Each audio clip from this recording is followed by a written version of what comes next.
जो आपके बड़े बड़े नेता थे वो ये कहते थे कि सीएजी रिपोर्ट जो है वो बीजेपी के मुख्यालय में तैयार हुई है, लेकिन सीएजी रिपोर्ट जैसे ही विधानसभा में प्रस्तुत की गई, टेबल की गई, आम आदमी पार्टी में भगदड़ मच गई। उनको अब ये समझ नहीं आ रहा था कि अब क्या करें, कि किस तरह से इसे डिफेंड करें। तो उन्होंने एक नया नाटक अम्बेडकर जी की फोटो वाला शुरू कर दिया। अब जैसा कि आपको पता है कि जब से इलेक्शन रिजल्ट आए हैं, जितने भी बड़े इनके नेता हैं जो हारे हैं, जैसे केजरीवाल, मनीष सिसोदिया, सौरभ भारद्वाज, ये कहीं दिख नहीं रहे, सब अंडरग्राउंड हो गए। जय हिंद। अध्यक्ष जी, वर्ष 2018-19 के दौरान संशोधित अनुमान में पूरक मांग के तहत 17 करोड़ 38 लाख 173 करोड़ 79,982 करोड़ रुपए की पूरक अनुदान मांगों की आवश्यकता होगी। ये एजुकेशनल मिनिस्टर नहीं, मैं तो ये कह रहा हूँ कि इसमें सिर्फ ईमानदार रहने की जरूरत है। जिस दिन अरविंद केजरीवाल को लगे कि मुझे अपने लिए मुख्यमंत्री बनना है, या मनीष सिसोदिया को लगे कि यार मुझे बढ़िया एक लाइफ हो जाएगी, इसके लिए मंत्री बनना है, उस दिन सब कुछ करप्ट ही करप्ट है। लेकिन जिस दिन तक लगे मुझे शिक्षा मंत्री इसलिए नहीं बनना है कि मुझे शिक्षा मंत्री का ओहदा चाहिए, बल्कि मेरे मन में कुछ चीज़ें हैं जो शिक्षा में होनी चाहिए, वो मैं करना चाहता हूँ, इसलिए शिक्षा मंत्री तक पहुँच गए। मनीष जी, अगर आपको सिंपैथी मिल रही है, लोग आपसे नहीं बल्कि बीजेपी से नाराज हैं, केंद्र की सरकार से नाराज हैं कि आपको झूठे मामलों में जेल में डाला, आपको अपनी सीट क्यों बदलनी पड़ गई? लोग पूछ रहे मनीष सिसोदिया अपनी वो सीट जहां से 3 बार जीते वो छोड़कर क्यों चले गए जंगपुरा? ये मेरा सपना है, विजन है कि मैं शिक्षा के लिए काम करूं। अवध ओझा जी ने लड़ने की इच्छा जाहिर की, इस शर्त पे पार्टी में आ रहे हैं कि अगर मनीष सिसोदिया की पटपड़गंज सीट से मैं लड़ जाऊं तो मैं पार्टी में आ सकता हूं। मैंने कहा ये शर्त मंजूर है, आ जाइए आप। और मैंने खुशी खुशी उनको वहां लड़ने के लिए जगह दी और मैं एक दूसरी सीट से आ गया। दूसरी सीट में हार गया। सीएजी की रिपोर्ट बीजेपी के हेडक्वार्टर में बनी है, अभी सीएजी की कोई रिपोर्ट नहीं है इस तरह की। इस इशू पर मेरा फाइनल क्वेश्चन है, इस मुद्दे को आप लोगों ने जिंदा नहीं रहने दिया। जब ये मामला उठा था उसी वक्त अरविंद केजरीवाल चाहते तो इस मामले को खत्म कर देते, तस्वीरें दिखा देते कि देखें ये है मेरा घर। आज जो बीजेपी कह रही है खोल दीजिए दरवाजे सबके लिए, अब ये चिल्लाने लगी जी सोने के टॉयलेट बनवा रखे हैं, तो हमने कहा दिखा दो भाई सोने के टॉयलेट कहाँ है। तू है कौन रे? ऐसे ये जो आपने महिला सम्मान योजना शुरू की है, 2100 रुपए आप देने जा रहे हैं अगर आप जीत गए तो। मध्य प्रदेश में पहली बार मुझे याद है ऐसी स्कीम लॉन्च हुई थी, शिवराज सिंह सरकार ने चुनाव में जाने से पहले खाते में पैसा डाल दिया था। अभी महाराष्ट्र में जीते, वहां भी खाते में पहले पैसा गया, उसका फायदा फिर बीजेपी को उसका मिला। तो अगेन मेरा सवाल वही है, और बीजेपी यही पूछ रही है कि जैसे पंजाब में आपने वादा किया 3 साल हो गए नहीं मिलता महिलाओं को पैसा, आज यहाँ भी और आप 4 साल हो जाए नहीं मिलेगा, कर रहे हैं, लोगों को भुलावे में डाल रहे हैं, जीत जाएंगे भूल जाएंगे। देखिए केजरीवाल जी जो कहते हैं ना वो करके दिखाते हैं, और बहुत सोच समझ के कैलकुलेट करके कहते हैं। केजरीवाल जी को 10 साल हो गए, 15 साल हो गए राजनीति में, आज तक केजरीवाल जी ने अपने किसी वादे को ये नहीं कहा कि ये जुमला था। बंद करो हाथ, जुमला ही था और क्या था। सरकार आम आदमी पार्टी की बन रही है, तो अगर आम आदमी पार्टी की सरकार बन रही है तो आम आदमी पार्टी का एमएलए बनाएंगे। मनीष जी आने वाली सरकार में फिर से डिप्टी सीएम बनेंगे। सारी गलती केंद्र सरकार की है।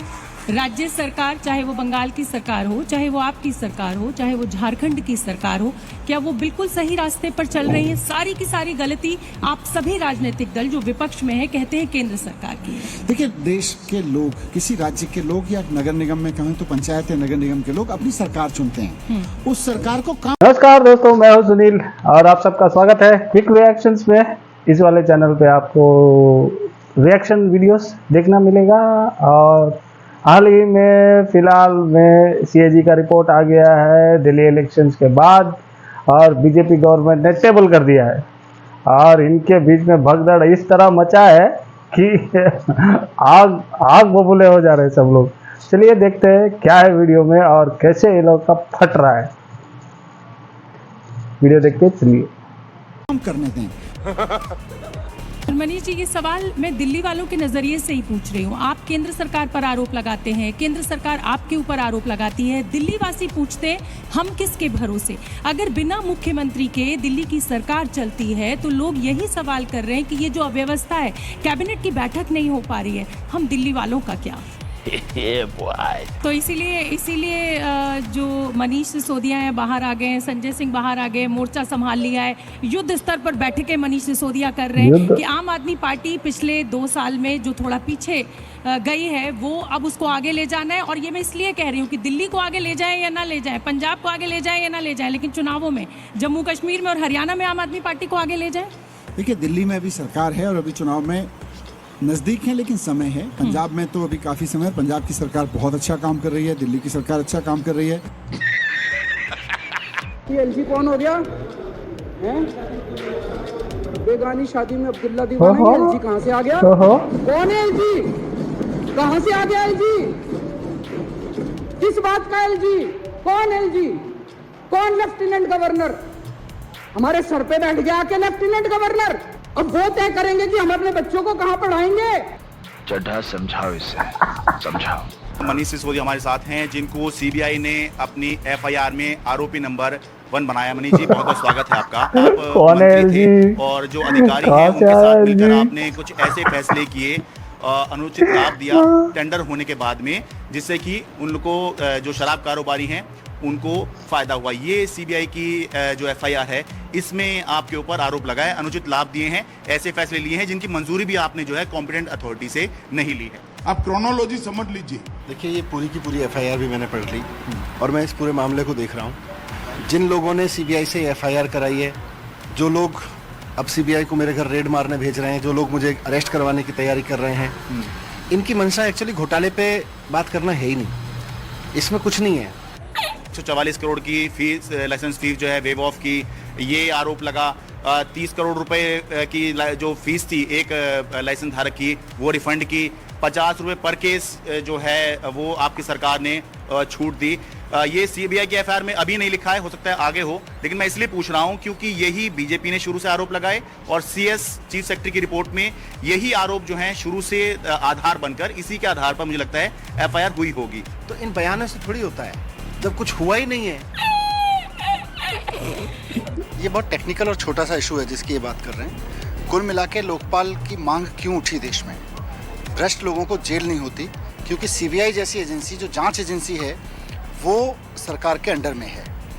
अभी भी लोकपाल के इस मॉडल में जांच का काम सरकार के अधीन एजेंसी करेगी। तो ये तो पोस्ट ऑफिस है। लोकपाल एक पोस्ट ऑफिस होगा, लाल डब्बे की जगह उसका नाम लोकपाल होगा और लोग उसमें अपनी चिट्ठियां डाल जाया करेंगे कि साहब हमको ये शिकायत है, वो जाके सीबीआई को भेज देगा, सीबीआई उसकी जांच करेगी। डोकले के औलाद कौन सी फिल्म लाया है? हमने एक फ्लाईओवर बनाया, वजीरपुर फ्लाईओवर। वजीरपुर फ्लाईओवर बनना था 300 करोड़ का और बन गया 150 करोड़ का। वो 150 करोड़ बच गए एक फ्लाईओवर में। एक छोटा सा उदाहरण देता हूँ, एक फ्लाईओवर बनना था, वजीरपुर फ्लाईओवर कभी जाओ तो देख लेना, 325 करोड़ का बनना था। हमने 325 करोड़ का फ्लाईओवर 200 करोड़ 50 करोड़ का आ गया रे।